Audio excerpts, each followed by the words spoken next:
মানে সাহস পাচ্ছি না যে আমার বাড়িতে ফোন দিয়ে বলবো যে আমার টাকা চুরি হয়েছে, আমাকে ফোন দেন, মানে টাকা দিয়ে পেটান। কারণ আমাকে যে টাকা আসার সময় টাকা দিয়েছে, এই টাকাটা মানুষের কাছে ধার করে নিয়ে দিছে। ভাই আমি লালমনিরহাট থেকে আজকে আমি আসছি শাহজালাল আন্তর্জাতিক বিমানবন্দরের যে রেল স্টেশন আছে, ওইখানে আমার মোবাইল আর মানি ব্যাগ মানে টোকাই বা যে ছেলেগুলো ছিল ওইখানে নামার সময় ওরা থাবা মারে নিয়ে গেছে। তা ভাই আমার মানে কি বলবো, আমার মানে কষ্টের বুকটা ফেটে যাচ্ছে। আমার মানি ব্যাগে টাকা ছিল 1700 মতো, আর বাটাম ফোন একটা ছিল, আর টাচ মোবাইলটা মানে ছিল কিন্তু টাচ মোবাইলটা নিতে পারে নাই।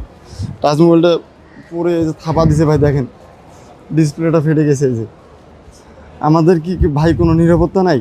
আমরা কি এই যে ছাত্র মানুষ, আমার যে এই যে টাকা নিল, মোবাইলটা নিছে, এগুলো কি ভাই? আমার ফোন তো, আমার কষ্টে বুকটা ফেটে যাচ্ছে ভাই। পদ্মা সেতু, মেট্রো রেল এবং এলিভেটেড এক্সপ্রেসওয়ে নির্মাণের গর্বিত অংশীদার বসুন্ধরা সিমেন্ট। ভাই কান্না না করে কি করব বলেন? আমার টাকা ছিল, আমি যে এখন এখান থেকে বাড়ি যাব, আমার সেই টাকাও নেই। আমার কাছে 200-300 টাকা আছে, এই টাকা দিয়ে কি বাড়ি যাওয়া সম্ভব? ঢাকা থেকে পাটগ্রাম যাওয়া সম্ভব? আপনি বলেন।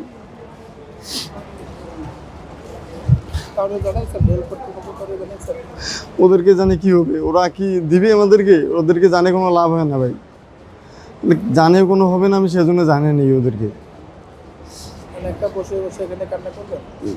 কান্না না করে কি করবো ভাই? এখন আসছি আমি সকালবেলা, আমার রাত্রে ট্রেন আছে, আবার রাত্রে ব্যাগ হওয়া লাগবে, যে কোনো প্রকারে তো আমাকে বাড়ি যাওয়া লাগবে।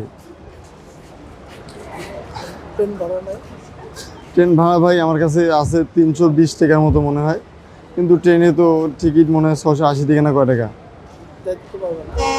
যাইতে না পারলে এখন যে কোনো প্রকারে তো আমাকে যাওয়া লাগবে। কিন্তু এইটা আমার ভাই খুব খারাপ লাগছে। আমি যে একটা আমাদের নিরাপত্তা, সে নিরাপত্তার কোনো ব্যবস্থা নেই। এই যে নামার সময় হুটহাট করে ইয়ারফোন ওয়ারফোন চুরি হয়ে যায়। আমি মানুষের কথা বলবো না, আমার যে আজকে আমার সাথে যে দুর্ঘটনাটা ঘটলো, এটা আপনারা বিবেক বিবেচনা করিয়েন।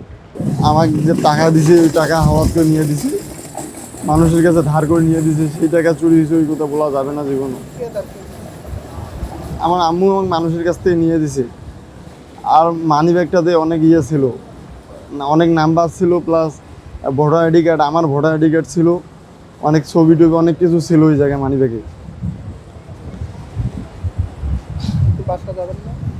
বাসা তো যাবো, দেখি ট্রেন আসবে, ট্রেনে টিকিট বলবো, যদি নিয়ে যায় তাহলে যাব, না গেলে তো এভাবে থাকা লাগবে।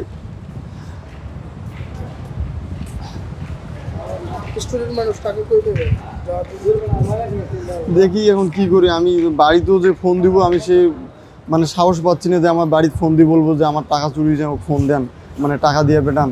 কারণ আমাকে যে টাকা আসার সময় টাকা দিয়েছে, এই টাকাটা মানুষের কাছে ধার করে নিয়ে দিছে। এখন কোথায় পেয়ে আমাকে টাকা দিবে?